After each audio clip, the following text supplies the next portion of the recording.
We like to think our maps show the whole world, but they don't. Somewhere between the satellite and your screen, governments and big tech quietly decide what you are allowed to see. Some places stay sharp, others are smeared into noise, and a few are almost erased. From a lonely island base that barely shows up to a crowded city turned into pixels, the real mystery is who hid them and why. Number 7. Erased Island Base. On most maps, Diego Garcia looks like a thin ring of white sand and bright blue water in the middle of the Indian Ocean. When you zoom in, that calm picture starts to glitch. Some parts of the atoll are sharp and detailed. Other parts turn muddy, blocky, or strangely smooth, as if someone dragged a digital paintbrush across them. For such a small island, that uneven blur is the first hint that this is not just another quiet tropical spot, but a place someone is still trying to hide in plain sight.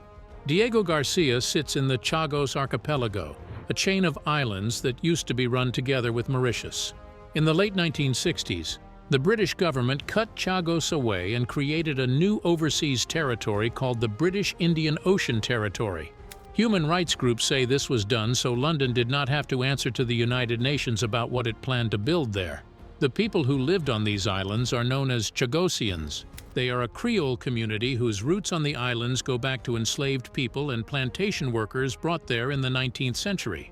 From around 1965 to 1973, Britain, working with the United States, forced the entire Chagosian population off every inhabited island so a military base could be built. People were told the islands were closed and that they had no choice but to leave. Many describe being loaded onto cargo ships with only a suitcase, then dropped in Mauritius or the Seychelles with no land, no job, and no plan. Human Rights Watch now calls this mass removal and the ongoing ban on return a crime against humanity and says both governments should allow resettlement and pay full reparations. Once the people were gone, Diego Garcia became what American planners like to call an unsinkable aircraft carrier. It is now a joint British and American base with a long runway, deep water docks, fuel farms, and huge storage for weapons and equipment. The island itself is only about 12 square miles in size, but it has been used as a launch point and supply base for major operations in the Gulf region and South Asia, including wars in Iraq and Afghanistan. Recent satellite analysis shows heavy long-range bombers parked there again in 2025 as tensions rise in the wider region. That blur may not only be hiding rows of fuel tanks. For years, journalists, lawmakers, and human rights groups have asked whether Diego Garcia was used in the secret rendition program during the so-called War on Terror. Rendition flights are flights that move prisoners in secret from one country to another so they can be held or questioned out of sight. In 2008, the British and American governments admitted that at least 2 United States rendition flights carrying detainees had landed on Diego Garcia in 2002, after earlier denials. Amnesty International and British members of parliament said this showed the base played some part in the global detention network and called for a full, independent inquiry into what else happened there. Number 6. The Blurred Town. In northern Sweden, there is a small town that looks normal in real life but turns into a blur the moment you open Apple Maps. Streets, houses, schools, even the town square all melt into a soft, blocky mess. That town is Boden, in Norrbotten County. In the summer of 2025, Swedish reporters noticed that Apple's satellite view had quietly turned the entire town into a fog. By contrast, nearby forests, lakes, and villages just outside the town limits were clear and detailed. What makes it stranger is that Boden is not some secret island or off-limits test range. It is a normal garrison town with shops, neighborhoods, train links, and tourism. People can walk around with phones and cameras. But in Apple's satellite layer, Boden looks more secret than many actual military bases. There is some history behind that. More than 100 years ago, Sweden built a huge ring of forts around Boden. The project was called Boden Fortress. Construction of the main fort started around 1901 and went on until about 1908, and by around 1916 the whole system was complete. The plan was simple and harsh. If a hostile army came from the east, especially from Russian-controlled Finland, Boden would be the locked door that stopped them from pushing deeper into Sweden. The fortress was not one single castle. It was a network of concrete and stone forts dug into hills around the town, with gun turrets, underground tunnels, supply stores, and hidden positions for thousands of soldiers. At its peak, the full fortress system was designed for roughly 15,000 men, with about 2,000 in the main forts alone. One of the forts, Dagerberget, later stored part of Sweden's gold reserve for more than 40 years during the 20th century, tucked away in the rock far from any border. Just south of one of the forts, the army also built a radio station that later became a hardened radio bunker. That site was used for the first radio broadcast in Swedish history around 1914. And by 1916 it had been rebuilt as a concrete bunker with one floor above ground and one below, built to stand up to the weapons of that era. Today, parts of Boden Fortress are museums, and visitors can tour some of the old forts. Other areas are still closed and used by the Swedish Armed Forces for training, storage, and command, even though the fortress as a whole was not used after the late 1990s. When reporters asked who ordered the blurring, every public body they spoke to said they had nothing to do with it. The Swedish Armed Forces said they had not asked Apple to blur either Boden or any of those other bases. The National Mapping Agency, Lantmäteriet, likewise said they do not remove whole towns and do not know who did it. Boden's own local government said they had never even spoken with Apple about the issue. That leaves only one obvious actor, Apple itself. But the company did not reply to questions from Swedish media about why Boden is blurred or whether this is a mistake. Number 5. Volkel's nuclear secret. In the south of the Netherlands, there is one airbase that looks wrong on the map. You can zoom over sharp farm fields, neat little towns, and clean roads. Then you reach Volkel Air Base, and a whole block of land suddenly turns into a fuzzy, pixelated smear, while everything around it stays crystal clear. The strange blur is not an accident. An old national law says aerial pictures must hide all military sites and royal properties.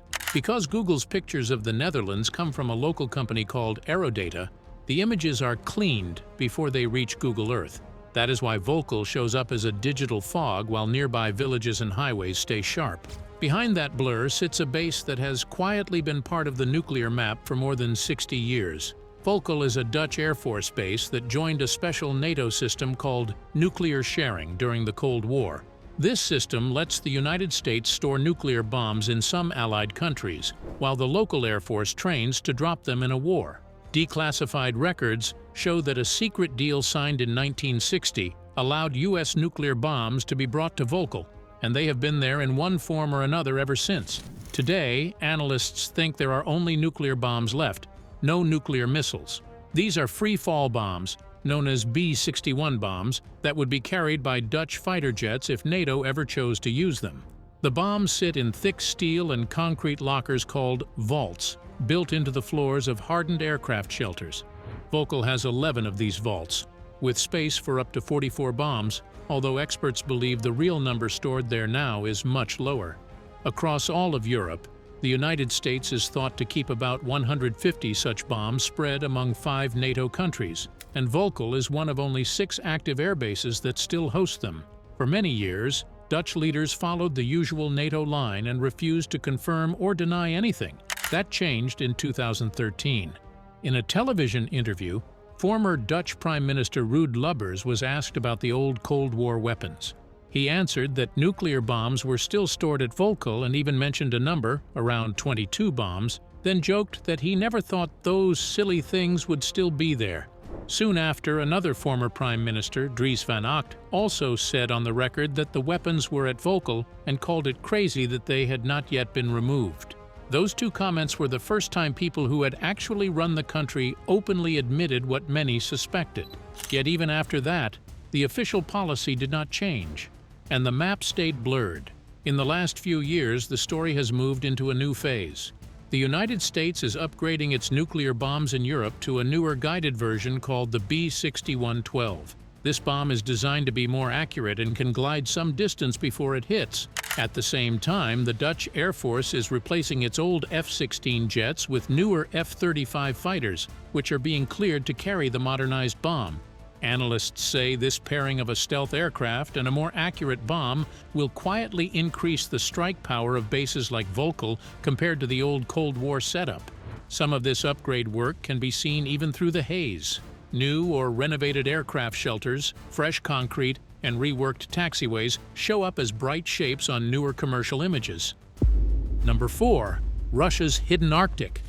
Far above Siberia, there is a group of Russian islands where the map itself starts to look wrong. The place is called Severnaya Zemlya, a chain of ice-covered islands in the Arctic Ocean north of Russia. It covers roughly 14,000 square miles and has no permanent towns, only a few small research camps. Yet when people zoom in on these islands, they do not just see soft polar ice. Whole stretches look smeared or washed out with white blocks and straight edges that do not match the natural coast. Some blur in polar regions is normal. Light is low for much of the year, snow hides detail, and most people care more about city streets than empty ice. But Severnaya Zemlya still stands out. There are spots where the color jumps at a straight line, and tiles look over-painted with odd white patches.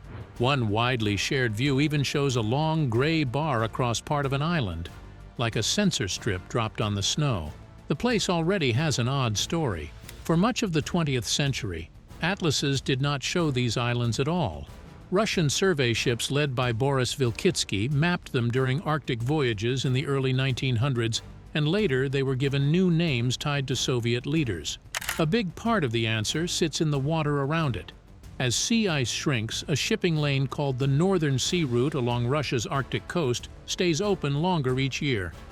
Russia wants to control that lane, protect its northern shoreline, and guard the seas where its nuclear missile submarines patrol.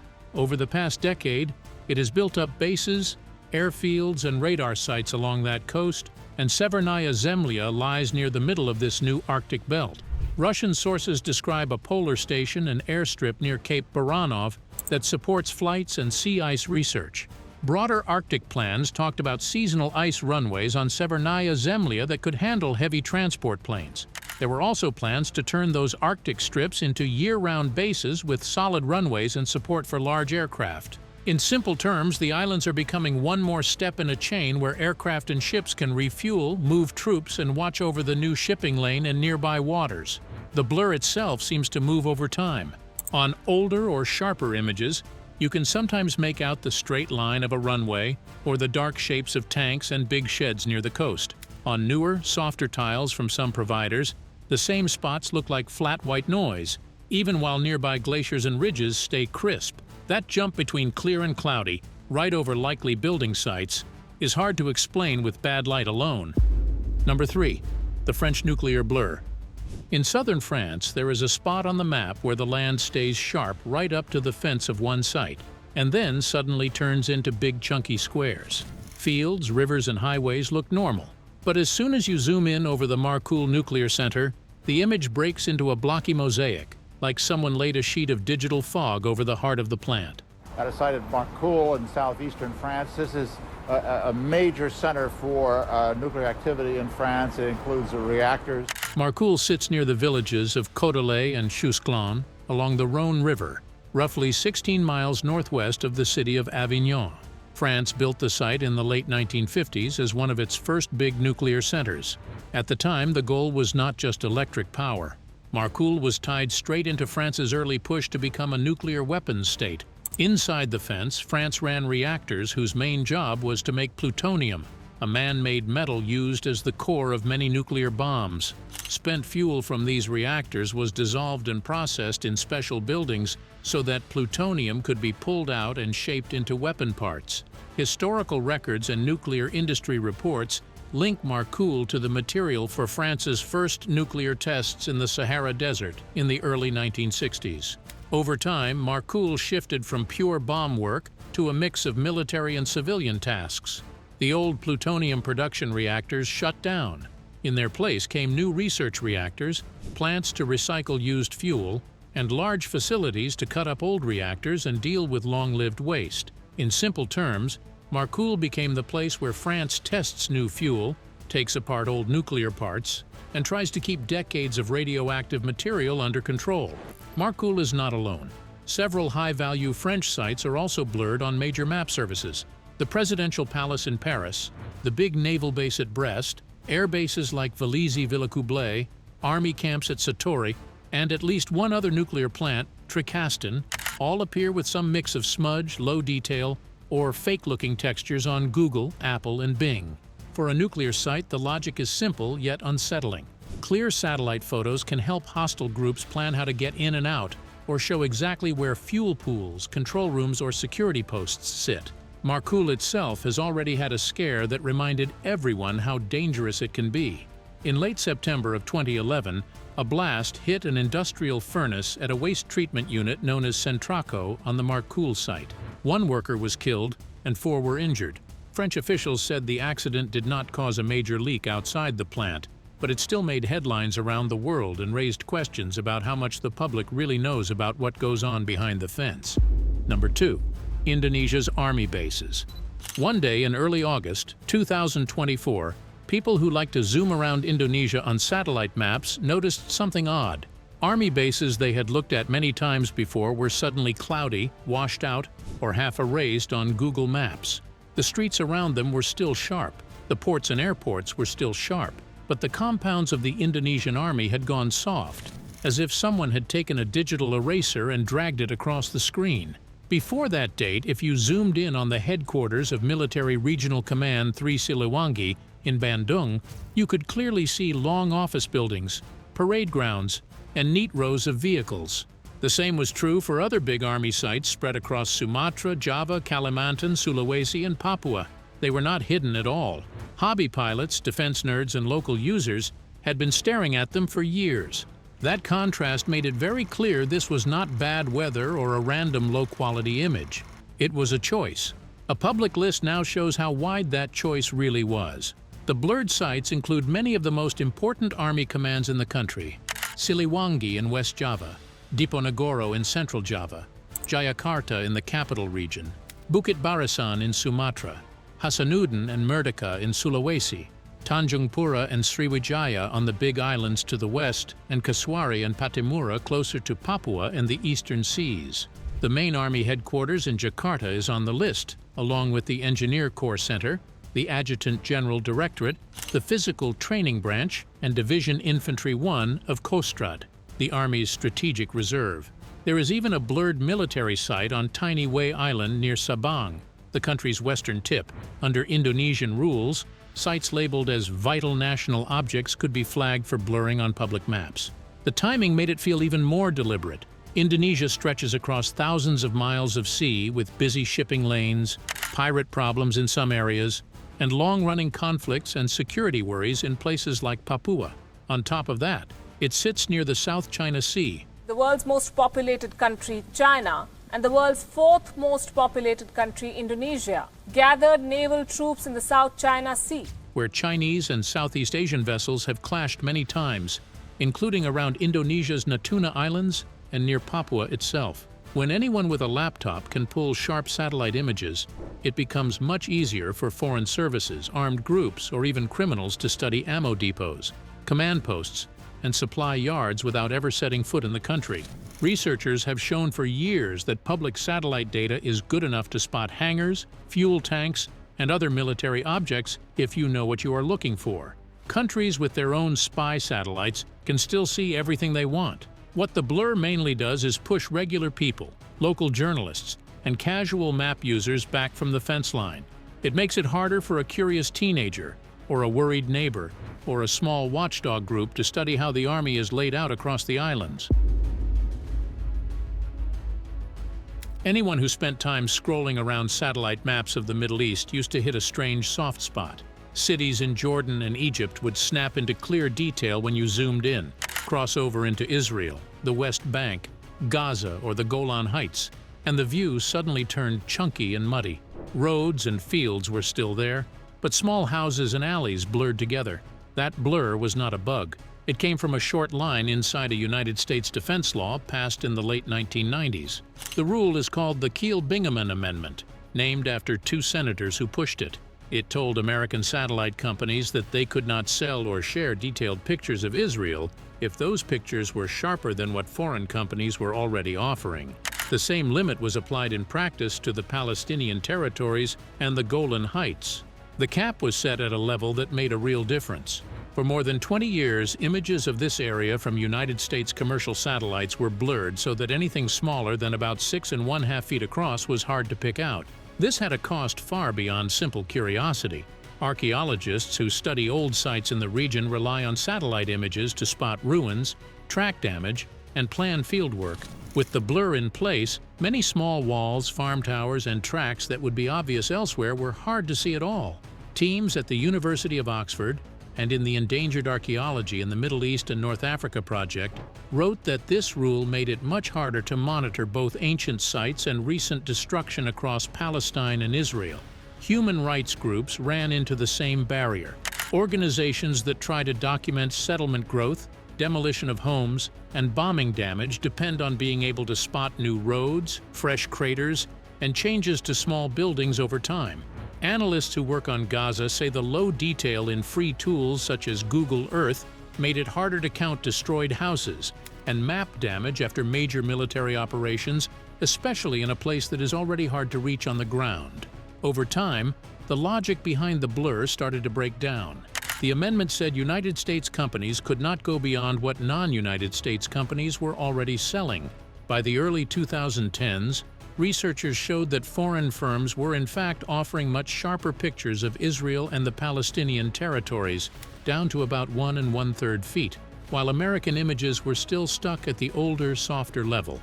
After several reviews, the United States agency in charge of licensing these satellites finally changed course.